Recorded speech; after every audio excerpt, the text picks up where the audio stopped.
Bismillahirrahmanirrahim. Assalamualaikum warahmatullahi wabarakatuh.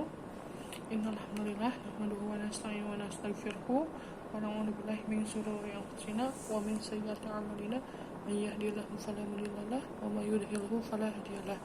Wassalatu wassalamu ala asyrafil anbiya'i wal mursalin wa ala alihi wa ashabihi ajma'in, amma ba'd. Teman-teman, yang paling diutamakan marilah kita panjatkan puja-puja syukur kehadirat Allah Subhanahu wa taala, di mana Allah Subhanahu wa taala sudah memberikan kita kesehatan sampai sekarang ini. Shalawat serta salam tidak lupa tercurah limpahkan kepada junjungan kita Habibana wa Nabiyana wa Rasulana wa Maulana Muhammad sallallahu alaihi wasallam. Tak lupa kepada para sahabat tabi'in serta kepada kita selaku umatnya di akhir zaman. Perkenalkan, nama saya Latifah. Saya dari kelas PAI 4C ingin mengumpulkan tugas UTS, bimbingan mata kuliah bimbingan pembelajaran PAI atau BPAI ya, kepada dosen pengampu saya yang tercinta, kepada ibu dan bapak.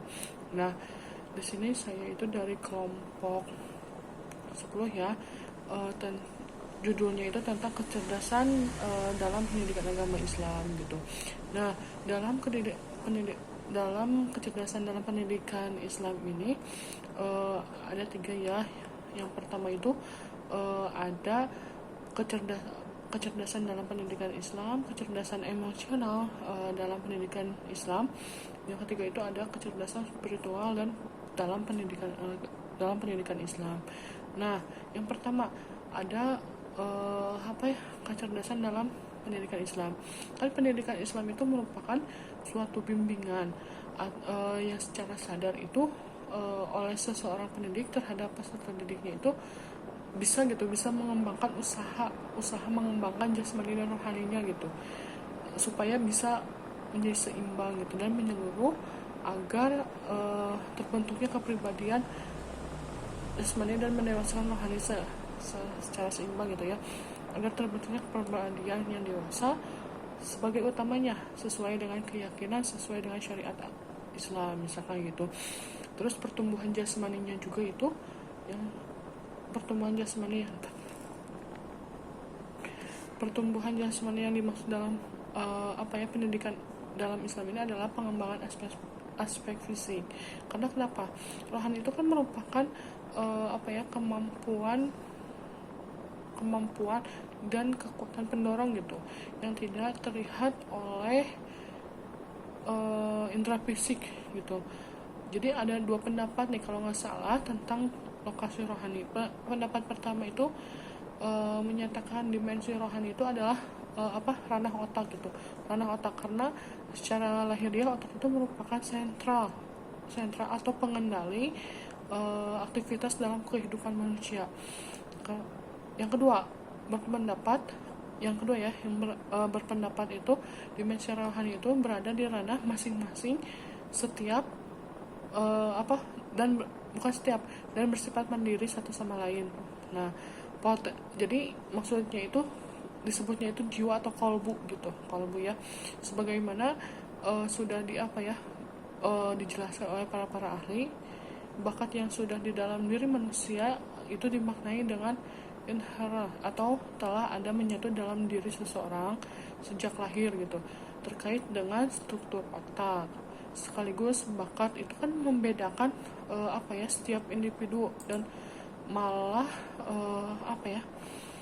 merupakan keunikan tersendiri yang satu dari lainnya gitu.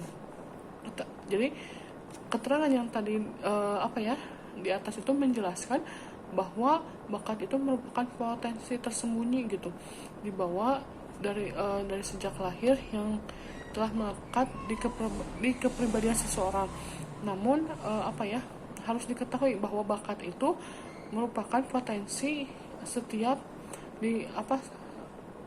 yang siap diakulturasikan atau diperlihatkan dan berkembang lebih baik jika ingin. Nah, kita lanjutkan ya, mohon maaf tadi ada jeda dulu. Nah, jadi gini, tadi kan potensi yang siap diperlihatkan gitu, bahwa bisa berkembang biak dengan baik. Jadi sinergi dengan lingkungan yang itu apa, jadi lingkungannya itu mendukung gitu, lingkungan sekitarnya itu mendukung bahwa kita itu mempunyai bakat. Nah, dalam Al-Quran surat Ar-Rum ayat 30 Allah berfirman, maka hadapkanlah wajahmu dengan luruskan kepada agama Allah, tetaplah atas fitrah yang telah menciptakan manusia menurut fitrah. Itu Quran surat Ar-Rum surat ke-30 ayat 30. Nah, ayat Al-Quran dan hadis yang tadi saya bacakan menyatakan jadi bahwa anak manusia semenjak lahir telah membawa fitrah atau kodrat kejiwaannya yang diwarisi dari orang tuanya. Nah, kodrat itu tersebut merupakan potensi atau kemampuan yang mempunyai kekuatan dirinya untuk mencari kebenaran atau pengabdian kepada Allah gitu. Nah, dalam hadis riwayat Bukhari juga kan saya pernah mendengar dalam hadis riwayat Bukhari berbunyi ayah dan ibunya lah yang menjadikan anak-anaknya tersebut Yahudi, Nasrani ataupun Majusi. Hadis riwayat Bukhari gitu. Nah, jadi hadis ini itu menunjukkan bahwa fitrah itu merupakan suatu potensi yang bisa diarahkan, dibentuk dan dikembangbiakkan oleh lingkungan gitu.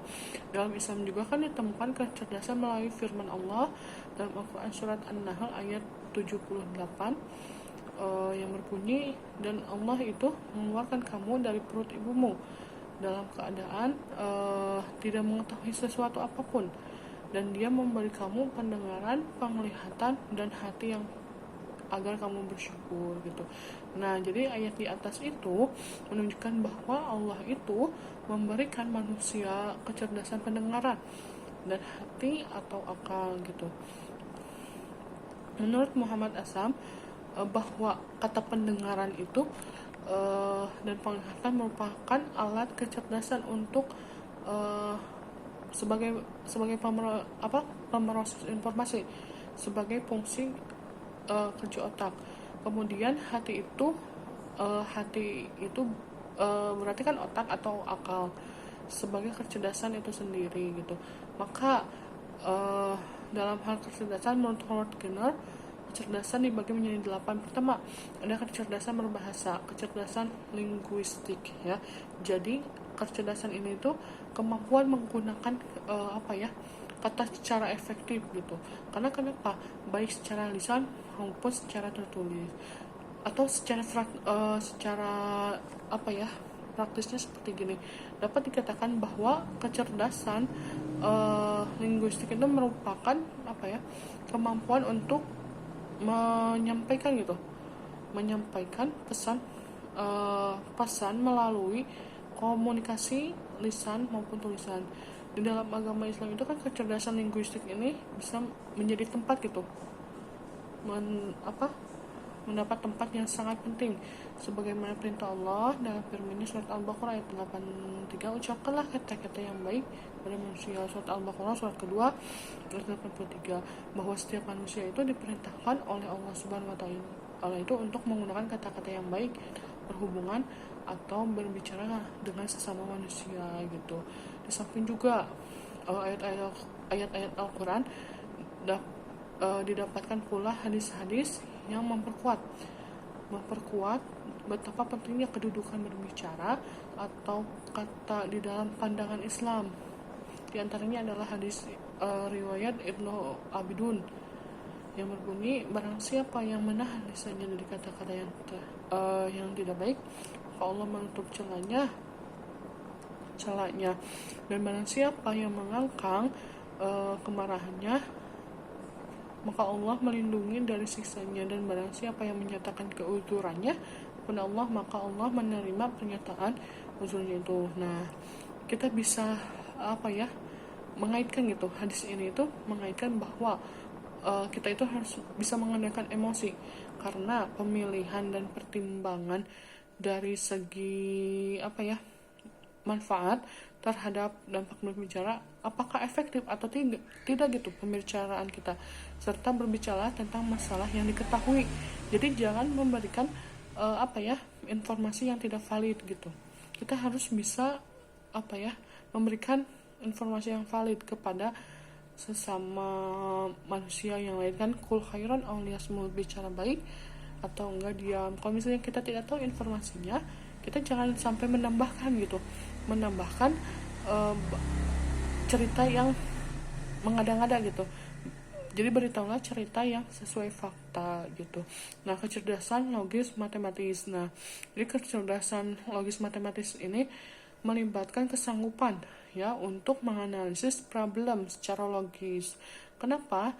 Karena mengatasi problem matematis ini serta bisa sanggup gitu menginvestigasi suatu permasalahan sesuai kaidah keilmiahan. Nah, jadi seseorang itu harus menggunakan semua potensi berpikirnya itu yang ada di dalam dirinya. Dan dalam Quran surat Al-Mujadalah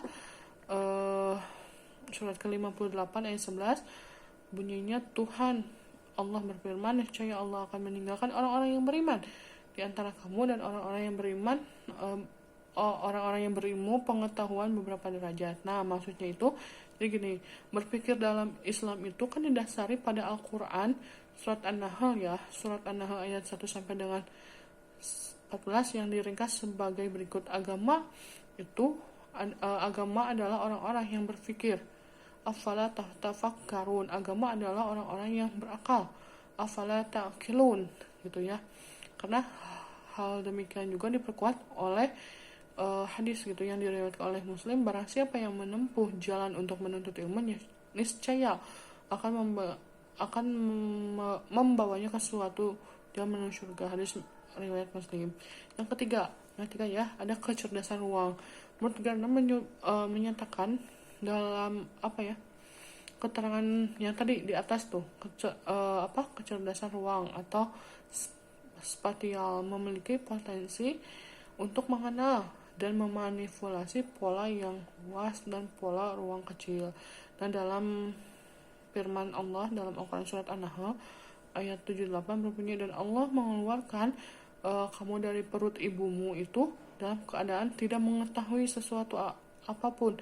Dia memberikan kamu pendengaran, penglihatan, dan hati agar kamu bersyukur. Nah, jadi dalam surat An-Nahl ini ketika Allah mengeluarkan atau Allah ya ibu kita semua gitu mengeluarkan kita itu dari sejak bayi itu keadaan tidak tahu apapun itu, kita nggak tahu huruf ABC atau huruf Hijaiyah atau sebagaimana, kita tidak tahu apapun itu apa sih makan itu nggak tahu. Nah, jadi dia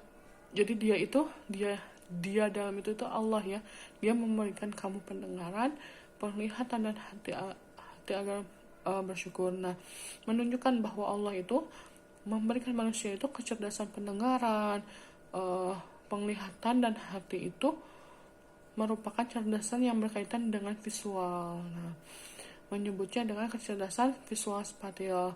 Nah, adapun kayak indikatornya gitu. Indikatornya adalah suka menggambarkan kayak ide-ide gitu, ide-ide yang membuat yang membuat sketch atau membantu memecahkan masalah, berpikir dalam menggunakan gambar serta mempermudah melihat berbagai objek, kayak senang membangun, terus senang membongkar pasang, bekerja dengan bahan-bahan seni seperti kertas, terus cat, spidol, terus senang menonton film atau video, terus memperhatikan gaya berpakaian, gaya rambut, mobil, motor, atau hal-hal yang sehari-harinya gitu. Nah, keempat ada kecerdasan musik. Nah, kecerdasan musik di sini itu berkaitan dengan kepiawaian dalam menampilkan.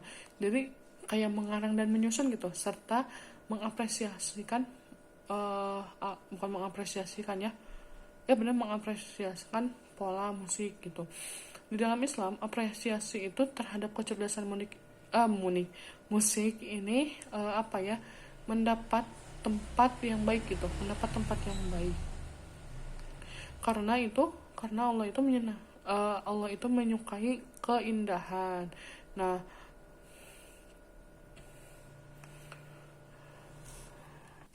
Karena kan Allah itu menyukai keindahan. Nah, terbukti nih, contohnya itu sudah terbukti secara nyata gitu. Dari penghargaan yang terlihat pada irama-irama atau irama-irama ketika membaca Al-Quran ya.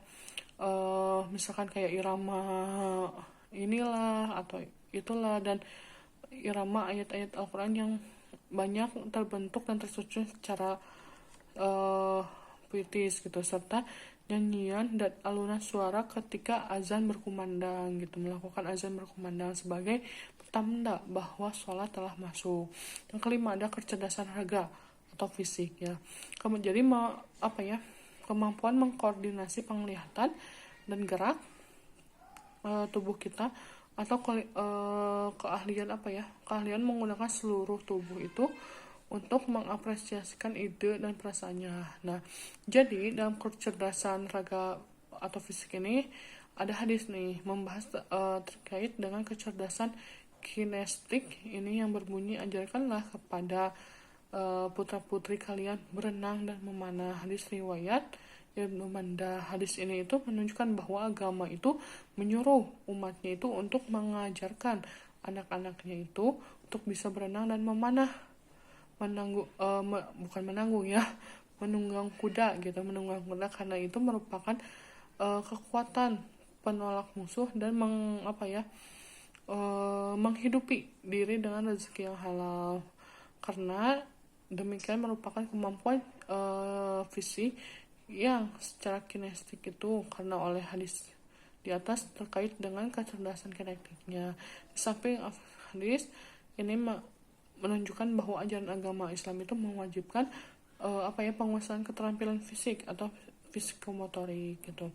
Terus ada kecerdasan sosial. Nah, jadi kecerdasan sosial ini mampu untuk menjalani interaksi sosial karena bisa memelihara hubungan sosial atau kemampuan bisa membedakan suasana hati gitu. Maksudnya itu bisa memotivasi serta perasaan orang lain gitu ya. Nah, dalam hadis kecerdasan ini sesungguhnya manusia tidak mempergauli para manusia itu hanya dengan hartamu saja, maka pergaulan mereka itu dengan wajah-wajah yang berseri serta baik budinya pekerti. Nah, hadis Bazar Abu Ya'la Tabrani. Hadis ini menunjukkan bahwa agama itu menyuruh manusia mempergauli mereka itu dengan wajah yang berseri gitu, dengan penuh senyuman yang baik gitu dan budi pekerti. Nah, kecerdasan ini berkaitan dengan kemampuan membangun dalam mempertahankan hubungan dengan orang lain dengan memahami dan memperkirakan perasaan atau temperamen ya. Jadi suasana hati, kadang bad mood, kadang lagi mood. Maksudnya itu jadi keinginan orang lain dan menanggapinya itu secara layak gitu. Jadi terkait dengan empati, yaitu memahami perasaan orang lain dari sudut pandang tersebut. Nah, terus kita masuk selanjutnya kecerdasan tasawuf atau sufi. Nah, yaitu kecerdasan yang menaruh pada masalah hidup yang paling utama. Misalnya kayak makna hidup, terus makna mati, keberadaan akhir dari dunia jasmani dan psikologi, pengalaman batin seperti kasih kepada manusia lain. Terus kecerdasan ini menyangkut kemampuan untuk selalu bisa menghargai apa yang ada dan apa yang sedang terjadi untuk diolah gitu, sesuatu yang tepat untuk mencapai konsekuensi hidup. Nah, terus yang kedua nih, ada kecerdasan spiritual pendidikan agama Islam. Nah, yang pertama ada pengertian kecerdasan spiritual. Nah, kecerdasan spiritual ini terdiri dari dua kata ya, yakni kecerdasan dan spiritual. Nah, jadi kata kecerdasan ini berasal dari kata cerdas menurut Kamus Besar Bahasa Indonesia atau KBBI. Nah, cerdas berarti sempurnanya perkembangan akal budi seseorang manusia untuk berpikir. mengerti tajam pikiran dan sempurna pertumbuhan tubuhnya gitu. Kecerdasan itu bisa diartikan sebagai apa ya? Sebagai properti dari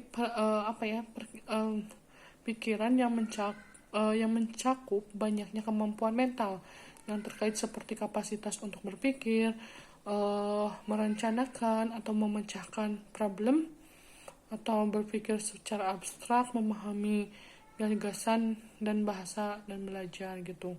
Nah, Howard Gardner tadi mendefinisikan kecerdasan itu ada 3 ya.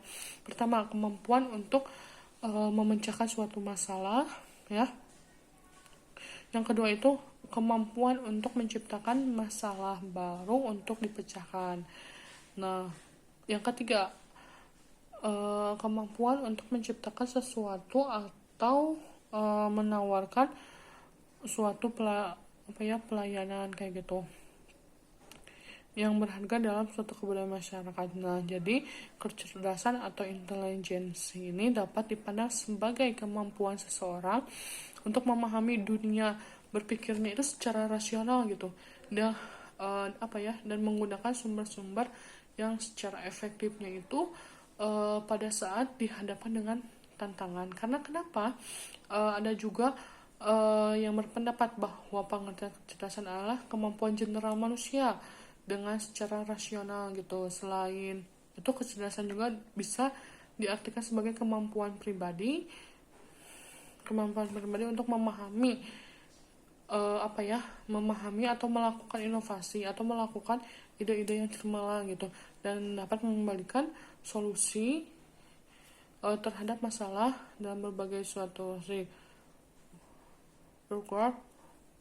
Nah, terus ada dari kecerdasan itu kemampuan atau keterampilan untuk memecahkan masalah atau menciptakan produk yang benar dalam satu atau lebih bangunan kebudayaan tertentu. Terus ada Jeff Chafflin.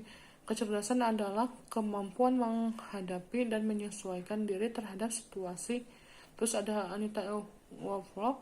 Kecerdasan adalah kemampuan untuk belajar keseluruhan pengetahuan yang dipelihara kemampuan. Ada selanjutnya ya, pengertian kecerdasan spiritual berdasarkan KBBI gitu. Jadi kecerdasan spiritual atau kecerdasan yang berkenaan dengan hati dan kepribadian antara sesama manusia, makhluk lain, dan alam sekitar itu berdasarkan keyakinan adanya Tuhan yang Maha Esa.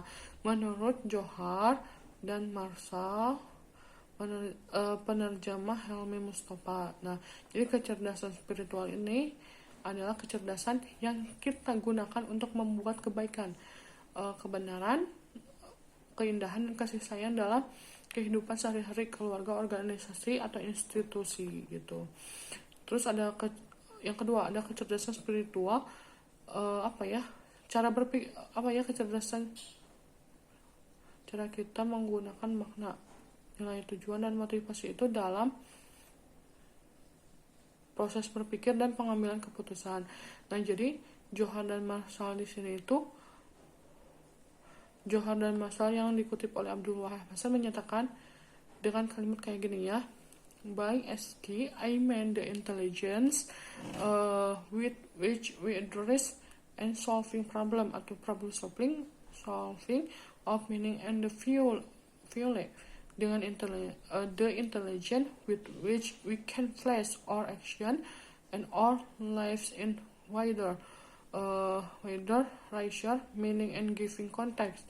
The intelligence with we can assist the encroach of action or one life that is more meaningful than order. Nah, jadi menurut Johar ini, jadi kecerdasan spiritual itu adalah kecerdasan yang digunakan untuk menyelesaikan permasalahan yang ada gitu, permasalahan hidup yang dihadapi oleh manusia. Jadi manusianya itu dituntut untuk bisa kreatif gitu, kreatif mengubah penderitaannya itu menjadi giroh gitu, semangat, motivasi, memberikan semangat atau motivasi di kehidupan yang tinggi, sehingga penderitaan itu bisa berubah menjadi kesuksesan di masa yang akan datang gitu. Karena manusia itu harus mampu menemukan kehidupannya. Nah, bisa kita simpulkan ya bahwa kecerdasan spiritual itu jadi kecerdasan yang dimiliki setiap manusia untuk dapat memberikan makna gitu, nilai dari tujuan dalam hidupnya, serta meningkatkan motivasi dalam bekerja sehingga selalu bersemangat, karena tidak didasarkan rasa keterpaksaan, melainkan suatu ibadah hanya semata-mata untuk mengabdikannya diri kepada Sang Pencipta. Nah, maksudnya itu jadi kita itu kecerdasan yang dimiliki manusia itu jadi bisa kehidupan kita itu bisa memberikan makna gitu, nilai dan tujuannya apa gitu dalam hidup. Dan kita juga harus sukses di masa yang akan datang. Jadi jangan lihat ke masa lampau dan masa dulu gitu. Jadi jangan semangat dalam bekerjanya itu, atau semangat yang motivasi semangatnya itu jangan karena dirasakan rasa terpaksa karena si ini misalkan harus kayak gini, tidak, melainkan jadi suatu ibadah gitu. Jadi mendapatkan pahala hanya semata-mata untuk mengabdikan gitu diri kepada Sang Pencipta gitu, hanya semata-mata ibadah kepada Allah Subhanahu wa taala kayak gitu. Nah, ciri-ciri kecerdasan spiritual menurut Johar dan Marcel. Nah, jadi yang pertama ada kesadaran diri, kesadaran bahwa kita itu atau organisasi tempat saya bergabung pertama-tama mempunyai pusat internal, memberi makna dan autentitas pada proyek dan kegiatan saya. Nah, ada spontanitas. Jadi spontanitas ini atau yang berasal dari kata bahasa Latin dengan istilah respon dan responsibility atau rasa tanggung jawab. Nah, menjadi sangat spontan, berarti sangat responsif terhadap momen, dan kemudian adalah sanggup untuk tanggung jawab. Terus ada terbimbing oleh visi dan nilai. Terbimbing oleh visi berarti bersikap idealitas, tidak egois dan berdedikasi ya. Terus ada holistik. Jadi holistik itu suatu kemampuan untuk melihat permasalahan dari setiap sisi dan melihat bahwa setiap persoalan gitu punya setidaknya dua sisi dari biasanya lebih. Jadi gini maksudnya, holistik ini itu kemampuan dari kita melihat nih pandangan, misalkan kayak gini contohnya. Saya pernah ingat Cinta Laura bilang seperti gini, saya bisa aja beli barang-barang branded gitu. Misalkan tas harganya 50 juta, saya bisa beli. Tapi saya melihat dari pandangan melihat jangan ke atas gitu, lihatnya ke bawah. Dengan harga tas 50 juta, saya bisa membantu berapa banyak orang di Indonesia sini, dan saya bisa menyekolahkan berapa orang yang tidak mampu gitu, untuk saya bisa sekolahkan. Nah, kayak gitu holistik itu. Nah, terus kepedulian itu kan merupakan sebuah kualitas dari empati yang mendalam. Jadi bukan hanya mengetahui perasaan orang, tetapi juga ikut merasakan apa yang mereka yang rasakan. Nah, jadi kepedulian ini itu kayak misalkan kita punya teman nih curhat kepada kita, terus kita itu mendengarkan, terus mendalami gitu. Oh, ternyata dia itu misalkan curhatnya itu tentang doinya gitu misalkan ya. Oh, doi aku mah ada gini orangnya, dia itu ingin harta aku aja gitu, padahal aku udah kenal gitu sama orang tuanya. Nah, kita itu ikut mendalami gitu, bukan hanya mengetahui perasaannya, tetapi merasakan apa yang teman kita curhati itu gitu ya. Nah, ada beberapa ciri yang memiliki kecerdasan spiritual menurut Abdul Wahid. Nah, menurut Abdul Wahid itu memiliki prinsip yang berpegang hidup yang jelas dan kuat, yang berpijak pada kebenaran universal, baik berupa kasih sayang, keadilan, kejujuran, toleransi, integritas, dan lain-lain. Terus ada memiliki kemampuan untuk menghadapi dan memanfaatkan penderitaan, dan memiliki kemampuan yang menghadapi dan melampaui rasa sakit. Nah, kita bisa mengambil ya pendapat yang kedua gitu. Jadi bisa disimpulkan bahwa orang yang memiliki kecerdasan spiritual adalah orang yang dalam hidupnya itu selalu bersikap jujur,